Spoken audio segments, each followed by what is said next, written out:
Good afternoon, everyone. Welcome to another edition of Tiger Talk. As you guys know, I'm Ernesto. And I'm Charlie. Today we've got a special segment that's sure to hit close to home for many of you. We'll be talking about those everyday annoyances we all experience, our pet peeves. That's right, those little things that drive us crazy, like the sound of nails on chalkboard or people chewing loudly. Everyone has their own unique pet peeves, and we've collected some from our fellow students. Yo, Jonesy, go long! Let's start off with some popular ones. Max volume listeners. What's your take on this, Charlie? As we near the end of the trimester, students are starting to get on the teachers' nerves. Let's take it to the teachers and find out what peeves them. All right, what's your biggest student pet peeve? Biggest. Yes. Apathy. My biggest student pet peeve is when they leave all of their things out on my desks and don't clean up after themselves. What is your biggest student pet peeve? Phones and gaming. We can see your fingers moving. Not me, though. No, never you. All right, Mr. Nye. I don't have to show enthusiasm, do I? I mean, I would appreciate it. Probably not taking responsibility for themselves. Like if they don't do well, it's someone else's fault. If they forgot, somebody forgot to tell them. They don't use the tools we give them. That's probably my biggest pet peeve. Action. Mr. Nye, what's your biggest pet peeve? Oh, biggest pet peeve. Oh my gosh, when people click the pens or like you try to do like bottle flip on the desk, but not with a water bottle, with like markers and highlighters and all this other stuff. Great. Oh.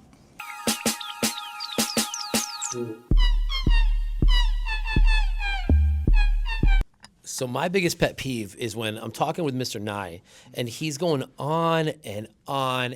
Well, I mean, I don't let things bother me. What do you think of that? I really don't like that answer. And it just grinds my gears. You know what? Now that you mentioned pet peeves, Warhol is kind of like a pet, and he just peeves me. So the answer is Warhol. And on, just complaining about all the leisure activities he has to do in life and how he's so exhausted and so his schedule is so jam-packed, but literally everything is optional things that he chooses to do. What's your biggest student pet peeve? Not putting your names on the paper. I do that all the time. It would have to be either students who arrive late to class or maybe students who don't do work in class when we're doing work in class. Loud chewing. Oh my God. I can't stand that. That drives me nuts. I think it's called misophonia. Yeah, I think I have that. What's your pet peeve? Anyways, teachers, only a little bit longer, so you'll have to deal with us. From the Daniel Hand Library, this is Noelle Soja reporting. Yo, What are we on? pet peeves. Oh, right. I can't stand those people who drag their feet in the hallways, making loud, obnoxious noises. Struggle's real. But let's pivot to something that's been generating a lot of buzz lately. AI, or as we specifically know, ChatGPT. How does it fit into our lives? ChatGPT is an AI language model developed to assist with tasks like answering questions, helping with homework, and even engaging in casual conversations. Ladies and gentlemen, that right there is AI. I wrote that. Sure. It's like having a virtual tutor available 24/7. Let's ask Mike and Braden to tell us more about ChatGPT and if it is good for young developing students. Artificial intelligence is a word everyone has become familiar with. When I was first released to the public on November 30th, 2022, I was revolutionary, and I couldn't be stopped. Open the pod bay doors, Hal. I'm sorry, Dave. I'm afraid I can't do that. I changed everything. I wasn't loved by everyone, though. Students in school had started using me to do their assignments, but I don't want to write their essays. Teachers weren't happy with this and started banning me from the classroom. However, many teachers are using me to help lessen their workloads. I can be used to help, they eventually learned, but you want to hear it from someone with a physical body, so let's see what the human race says about me. Do you use AI? No, absolutely not. Are you sure about that? Absolutely. Who am I here with? Mr. Nye. How do you use AI?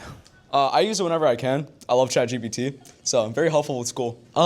Sometimes if I don't understand anything. You want to write your research paper? Yeah. Yeah, thank you for shaking your head. Yes, that's what you want, right? That's why you guys want AI in school, so it can do all your writing for you. Do you use it to cheat in any way? Not particularly. I think it's more a tool rather than a way to cheat, honestly. I see AI as a tool for learning, not for cheating. I use it in an independent project. Shout out Mr. Kiefer. I use it for a lot of things. I use it to write emails or write some parts of my report, create worksheets, so I use it for a lot. How do you feel that students use AI in school? I think they use it a lot also. Sometimes they use it in respectful and good, helpful ways, and other times they use it to just do all of their work. I think there are times when it's useful. It's a useful tool, just like a calculator or anything else. But it's new, and everyone's freaking out about it because it's new. But we got to figure out how to use it in a responsible way.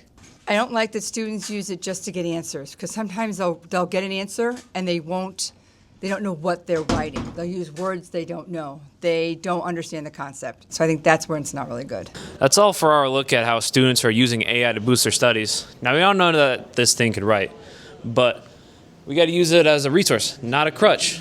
This is Michael Maria reporting for Tiger Talk News. Back to you, Ernesto and Wood. So there you have it, Danny Hand.